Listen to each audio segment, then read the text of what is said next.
আলহামদুলিল্লাহ আলহামদুলিল্লাহি রাব্বিল আলামিন ওয়াসসালাতু ওয়াসসালামু আলা সাইয়্যিদিল মুরসালিন আলহামদুলিল্লাহি রাব্বিল আলামিন।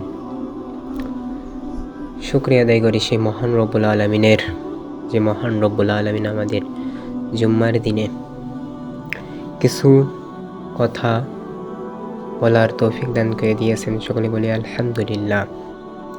সাথে সাথে সেই মানবতার মুক্তির দূত, যে নেতার অনুসরণ অনুকরণ করলে সকলে শান্তি এবং পরকালে নিশ্চিত, সেই নেতার প্রতি দুরূদ পেশ করি। সেখানে বলি জনাবে মুহাম্মদ রাসূলুল্লাহ সাল্লাল্লাহু আলাইহি ওয়াসাল্লাম। আজকে আলোচনার টপিক হলো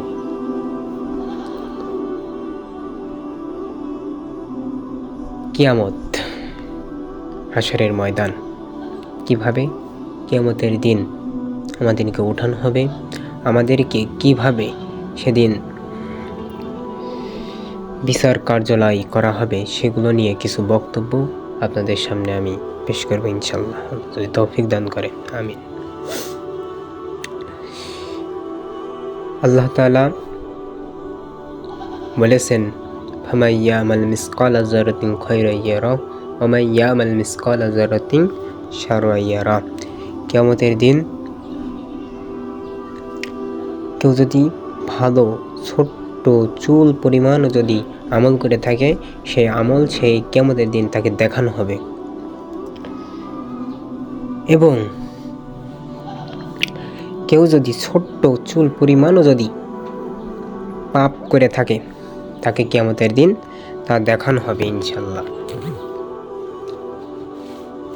আল্লাহ তাআলা আমাদেরকে সৃষ্টি করেছেন শুধু তার ইবাদত করার জন্য, আর কোনো ইবাদত করার জন্য নয়। আল্লাহ তাআলা সূরার নামটা খেয়াল পড়ছে না, বলছে আমি মানুষ এবং জিনকে সৃষ্টি করেছি শুধু আমার ইবাদত করার জন্য, আর কারোর ইবাদতের জন্য নাই। ওমা খালাকতুল জিন্না ওয়াল ইনসা ইল্লা লিয়াবুদুন। আমি মানুষ এবং জিনকে সৃষ্টি করেছি শুধু আমার ইবাদত করার জন্য, আর কারোর ইবাদত করার জন্য নাই। রাসূল করিম সাল্লাল্লাহু আলাইহি ওয়াসাল্লাম বলেছেন যে কিয়ামতের দিন 7 শ্রেণীর ব্যক্তিদেরকে কিয়ামতের দিন আরশের নিচে ছায়া দেওয়া হবে।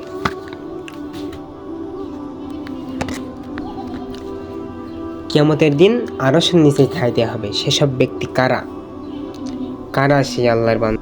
তার ভিতর থেকে আমি একটা পয়েন্ট নেব। রাসূল করিম সাল্লাল্লাহু আলাইহি ওয়াসাল্লাম বলেছেন, কিয়ামতের দিন 7 শ্রেণীর ব্যক্তিদেরকে আরশের নিচেই ছায়া দেওয়া হবে। তার ভিতরে এক শ্রেণীর ব্যক্তি হলো যারা আল্লাহর সন্তুষ্টি অর্জনের জন্য, যারা আল্লাহকে খুশি করার জন্য, আল্লাহর আশা আকাঙ্ক্ষা পূরণ করার জন্য, আল্লাহকে সন্তুষ্ট করার জন্য, আল্লাহকে যারা সন্তুষ্ট করার উদ্দেশ্যে যারা ইবাদত করে এবং আল্লাহকে সন্তুষ্ট করার জন্য যারা একে অপরকে ভালোবাসে এবং আল্লাহকে সন্তুষ্ট করার জন্যই একে অপরকে বিচ্ছিন্ন হয়ে যায়। এই টপিকটা নিয়েই আমি আলোচনা করব ইনশাআল্লাহ। আজ আমাদের যুব সমাজ একটা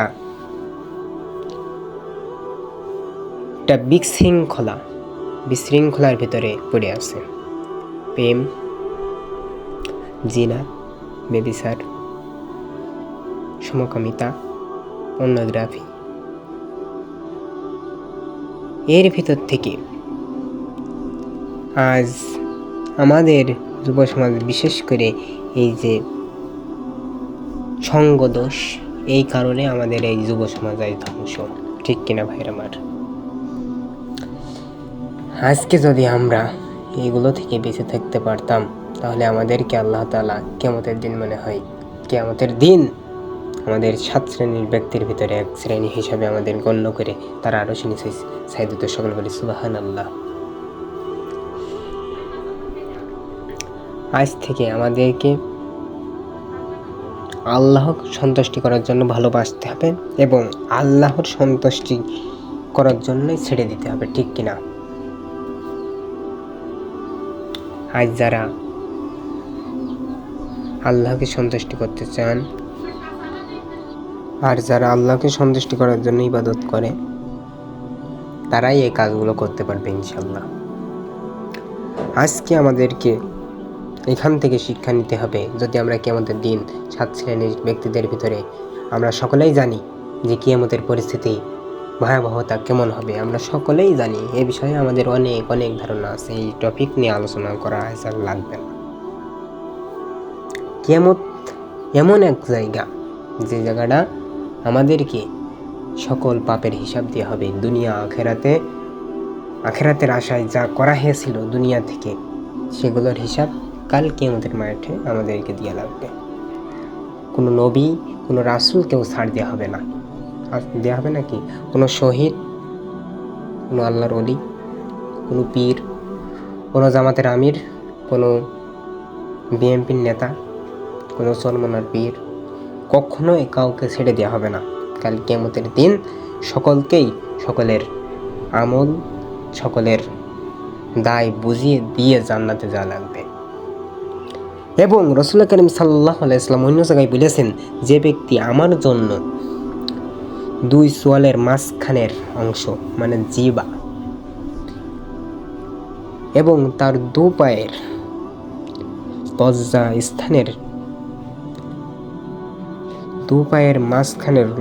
স্থানের জামিন হবে, আমি কিয়ামতের দিন আমি রাসূল সাল্লাল্লাহু আলাইহি ওয়াসাল্লাম তার জান্নাতের যাওয়ার জন্য জামিন হয়ে যাব। সুবহানাল্লাহ। আজ আমাদেরকে যদি অপশন দেওয়া হয় ইউসুফ আলাইহিস সালামের মতন, তাহলে আমরা কি করতাম? আমরা এই দুটাকেই আমরা সংরক্ষণ করতে পারি না। আজ মুখে যা আসছে আমরা তা বলে দিচ্ছি। একটা বন্ধুর সাথে দেখা হলে অনেক গালগালাজ ছাড়া কোনো কথাই বলছি না। এগুলো আমাদের পরিত্যাগ করতে হবে। আমাদের কথাগুলো হবে সুন্নাহ ভিত্তিক, রাসূল সাল্লাল্লাহু আলাইহি ওয়াসাল্লামের আদর্শ। এবং এই জিহ্বার মাধ্যমে যে কত গুনাহ হয় আমরা বুঝি না, আমরা জানি না। এই জিহ্বার মাধ্যমেই একটা সম্পর্ক আরেক সম্পর্ক বিচ্ছিন্ন হয়ে যায়। এই জিহ্বার মাধ্যমেই আমাদের পারিবারিক বলেন, সাংসারিক বলেন, সকল সামাজিক কাজ বলেন, সকল রাজনৈতিক যত কিছু আছে না কেন, এই একটা কথা বললে আমাদের কিন্তু সব শেষ। তাই জন্য এই জিহ্বা দিয়ে গীবত হয়, এই জিহ্বা দিয়ে প্রেমের কথা হয়, এই জিহ্বা দিয়ে আল্লাহকেও ডাকা যায়। তাই থেকে আজ থেকে আমাদেরকে সকলকে চুপ থাকতে হবে এবং এই জিহ্বাকে আল্লাহর সন্তুষ্টির অর্জনের জন্য কাজে লাগাতে হবে। পারবো কিনা? ইনশাআল্লাহ বলেন। এবং 2 পায়ের মধ্যে স্থান, লজ্জা স্থান, যাকে বলা হয় লজ্জা স্থান, এই যৌন অঙ্গের হেফাজত আমাদের নিতে হবে। ঠিক কিনা ভাইয়ের আমার? আজ আমাদের যুবক ভাইয়েরা আজ কন্ট্রোল করতে পারছে না তাদের যৌবনটাকে। আজ থেকে আমাদেরকে এই অঙ্গকে হেফাজত করতে হবে আল্লাহর সন্তুষ্টির জন্য।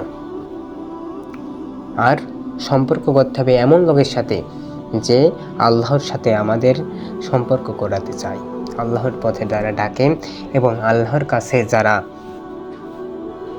চায়, সব সময় যারা আল্লাহকে ডাকে, আল্লাহকে খুশি করার জন্য কাজ করে, তাদের সাথে আমাদের সম্পর্ক করতে হবে। আর সম্পর্ক ছেড়ে দিতে হবে তাদের সাথে যারা শয়তানের পথে ডাকে, যারা শয়তানের কাজ করে, যারা মুনাফিক, যারা কাফের, যারা মুশরিক, তাদের পথ আজকে থেকে আমাদের ছেড়ে দিতে হবে। ঠিক কিনা? আর আল্লাহর কথা অনুযায়ী আমাদের কাজ করতে হবে, আমাদের জীবনটাকে সাজাতে হবে। আমাদের পারিবারিক, সামাজিক, রাজনৈতিক সকল কাজগুলো আল্লাহর সন্তুষ্টির জন্য করব ইনশাআল্লাহ। আল্লাহ তাআলা আমাদেরকে তার কথা অনুযায়ী চলার এবং তা অনুযায়ী আমল করার তৌফিক দান করুক। সকলে বলি আমিন। আমার তৌফিক ইল্লা বিল্লাহ। আসসালামু আলাইকুম ওয়া রাহমাতুল্লাহ।